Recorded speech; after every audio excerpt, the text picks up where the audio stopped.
हल्दी पिसी हुई हल्दी का शिवलिंग का निर्माण करो, उसका पूजन कर कर घी का दिया लगाकर भगवान शंकर की वही हल्दी का शिवलिंग का तिलक अपने हृदय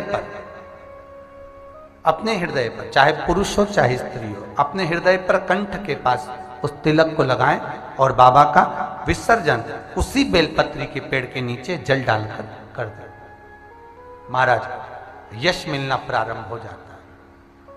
केवल ये यश के लिए ही नहीं होता, इसका एक क्रम और है। मान लो आप किसी मीटिंग में बैठे हो, किसी अच्छी जगह पर बैठे हो, किसी कंपनी के इंटरव्यू में बैठे हुए हो, कोई कंपनी आपके कॉलेज में आई है और आप उसमें सिलेक्ट नहीं हो रहे, तो उसके लिए भी ये कार्य पूर्ण है हमारा, उसके लिए। और ये कहां पर भी काम आता है महाराज। मान लो आप किसी कार्य के लिए जा रहे हो और वो कार्य बहुत जरूरी है कि इस व्यक्ति से मुझे ये पैसे निकलवाना है, इस व्यक्ति से मुझे ये काम निकलवाना है, और वो व्यक्ति बहुत दिन से हाथ में आ ही नहीं रहा, तो उसके लिए भी ये कार्य किया जाए। अर्थात कीर्ति शुद्ध हो, पवित्र हो और यश की प्राप्ति। हल्दी का बेलपत्र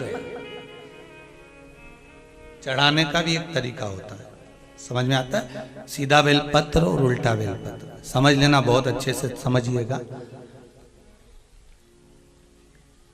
शिव जी के सम्मुख में शंकर भगवान के शिवलिंग पर जब बेलपत्र चढ़ता है तो बेलपत्र का जो सीधा भाग होता है वो शिव जी के शिवलिंग पर होना चाहिए, उल्टा भाग ऊपर होना चाहिए। बहुत ध्यान से समझना हो।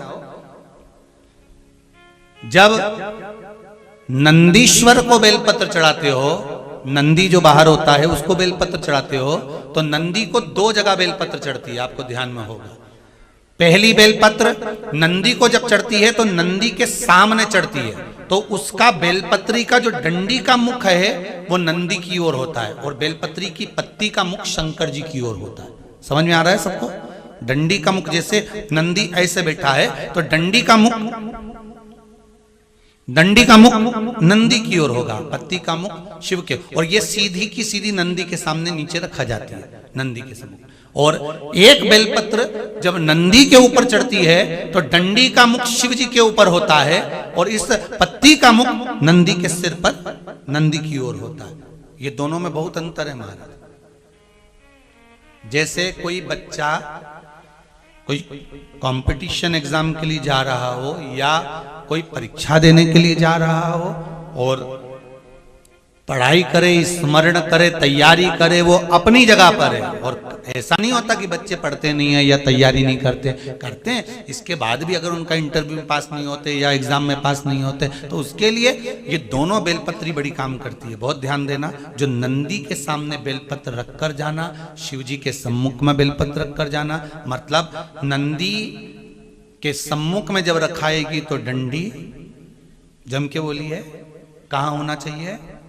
नंदी की ओर। और जब ऊपर रखाएगी तो डंडी शिव की ओर हो। ये दो बेलपत्र रखकर शिव जी का स्मरण कर कर जाएं, कार्य सफलता की ओर बढ़ता है। कोई काम के लिए आप जा रहे हैं तो उसमें सफलता मिल जाती है, उसमें सफलता प्राप्त हो।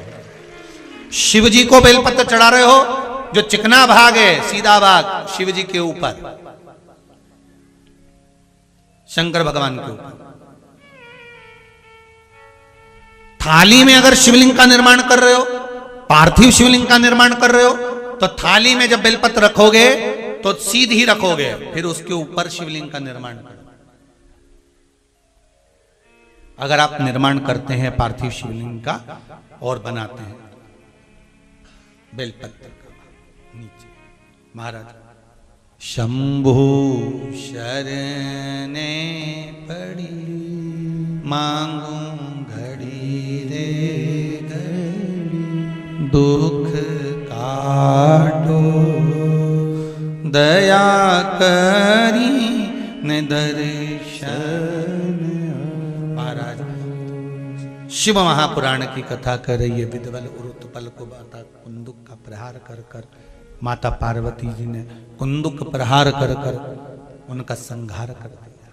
शिव जी का नाम कुंदकेश्वर महादेव पड़ गया।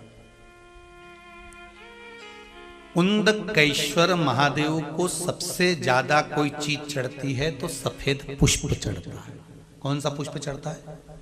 जम के बोलिए जरा। सफेद पुष्प।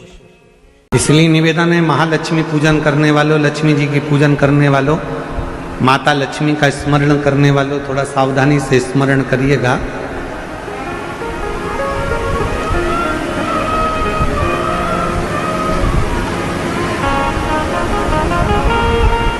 वासुकी नाग की धर्म पत्नी सतशीर्षा,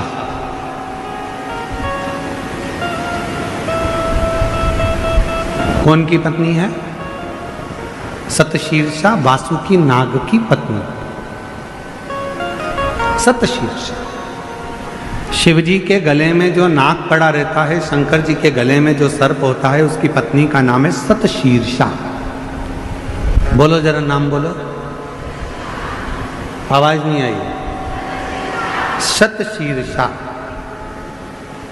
ये वासुकी नाग की धर्म पत्नी है। जो शंकर जी के गले में नाग पड़ा है, उसकी धर्म पत्नी।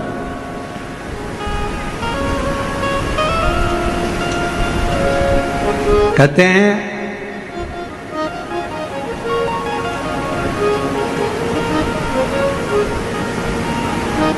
जब गर्भाशय के अंदर, पेट के अंदर या गर्भाशय के अंदर कोई गांठ पड़ जाती है, कोई गठान आ जाती है या पथरी हो जाती है, तो दुर्वा का जो दुर्वा बोलते हो, दूब बोलते हो उधर, जो हरी हरी दुर्वा होती है, गणेश जी को चढ़ती है दुर्वा। एक बेलपत्र शिव जी के शिवलिंग पर चढ़ाकर वासुकी नाग का स्मरण कर कर सतशीर्षा माता का नाम लेकर यदि प्रातः के समय पर वो बेलपत्र और वो दुर्वा खाना प्रारंभ करा जाए तो लगभग 20 से 22 दिन लगते हैं, और गर्भाशय में कोई गठान हो, पथरी हो, तो वो धीरे धीरे गलना प्रारंभ कर देती है। सतशीर्षा नाम की इतनी महत्व। और सतशीर्षा नाम यहां भी काम आता है जब कोई नारी के, स्त्री के रजस्वला धर्म की कोई तकलीफ हो, नारी को रजो धर्म से जुड़ी हुई कोई प्रॉब्लम हो, रजो धर्म से जुड़ी हुई, रजस्वला धर्म से जुड़ी हुई, 15 दिन 20 दिन तक रजो धर्म ही जा रहा हो, या रजो धर्म से जुड़ी हुई कोई प्रॉब्लम हो, या रजस्वला धर्म से जुड़ा हुआ कोई भी कारण हो, या पेट में दर्द हो, या तकलीफ हो, या कष्ट हो, तो केवल सतशीर्षा का नाम लेकर यदि शिवजी के शिवलिंग पर, जरा समझिएगा, जैसे ये शिवलिंग है और शिवलिंग है, सतशीर्षा का नाम लेकर अशोक सुंदरी वाली जो जगह है, यहां से जल चढ़ाते चढ़ाते शिवलिंग के चारों तरफ 7 बार यदि जल की धार लगाई जाए और उसी का जल झेलकर नंदी के पास बैठकर सतशीर्षा का नाम लेकर अगर पिया जाए तो रजो धर्म से जुड़ी हुई जितनी भी तकलीफ हो, रजस्वला धर्म से जुड़ी हुई जितनी भी तकलीफें होती हैं, वो धीरे धीरे समाप्त होने लगती है। सतशीर्षा वासुकी नाग जी की धर्म पत्नी का नाम है सतशीर्षा। शिव की बड़ी उपासक है सतशीर्षा।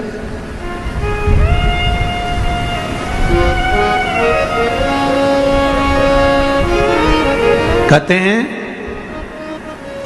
जब समुद्र का मंथन हुआ,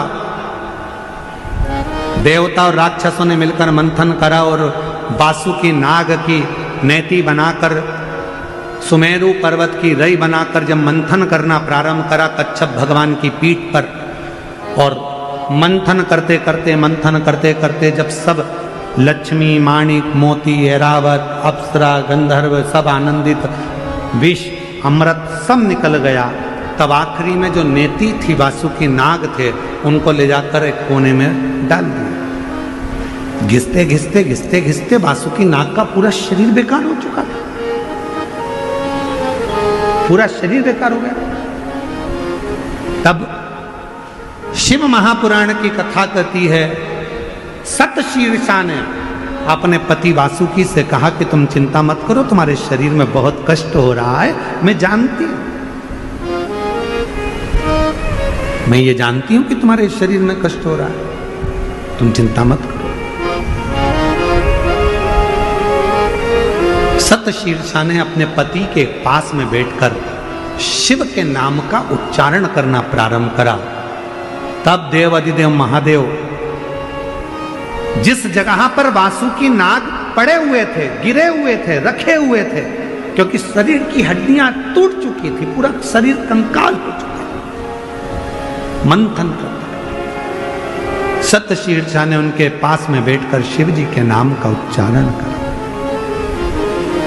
और भगवान के नाम का जो उच्चारण किया, तब देव अधिदेव महादेव प्रकट हुए और भगवान वासुकी को शिव जी ने कहा कि तूने इतना कष्ट झेला है देवताओं के लिए, इसलिए मैं तुझे अपने गले में धारण करूंगा। वासुकी को सतशीर्षा के कहने पर वासुकी नाग को शंकर भगवान ने अपने गले में धारण कर दिया। सतशीर्षा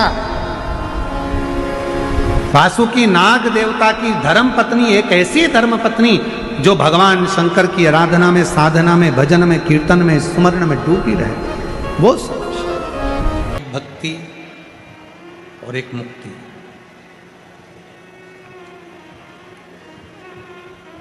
दो शब्द हैं। सीधे यदि मुक्ति को ढूंढोगे तो प्राण छूट भी जाएंगे, मर भी जाओगे, चले भी जाओगे, प्राण चले भी जाएंगे, फिर वापिस पुनः जन्म लेना पड़ेगा। रोज जैसे सेट करते हो वैसा कर दो।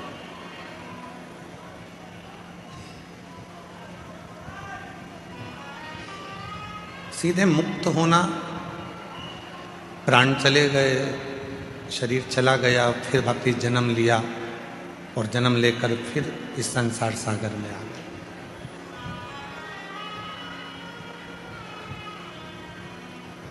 पुनरपि जननम और पुनरपि मरणम के जो प्रपंच है,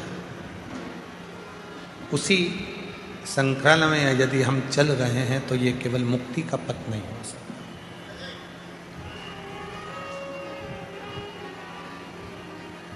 शिव महापुराण की कथा कहती है, जब व्यक्ति के जीवन में भक्ति बढ़ती है, भक्ति का प्रवेश होता है और वो भक्ति इतनी अविरल हो जाती है, इतनी अविरल हो जाती है, तो परमात्मा को तुम्हें वापिस भेजना नहीं होता। परमात्मा आपको जब लेकर जाता है तो अपनी शरणागति में उसको रख लेता है, फिर वापिस नहीं भेजता। बस भक्ति को बढ़ाना है, भक्ति को बढ़ा दो। ये चल रहा है ये वाले, जितना भक्ति बढ़ेगी उतना सुख पाओ।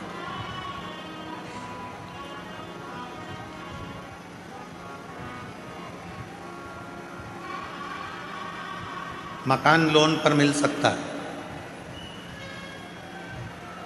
जमीन लोन पर मिल सकती है, गाड़ी लोन पर मिल सकती है, फ्रिज लोन पर मिल सकता है, वॉशिंग मशीन भी लोन पर मिल सकती है, सोना और चांदी भी लोन पर मिल सकता है,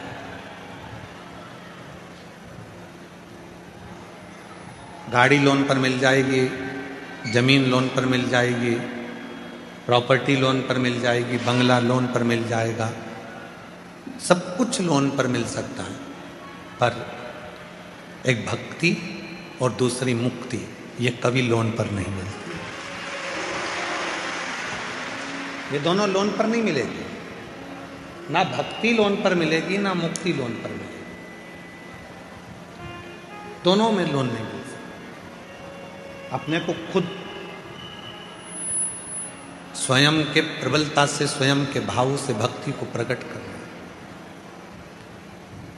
और मैंने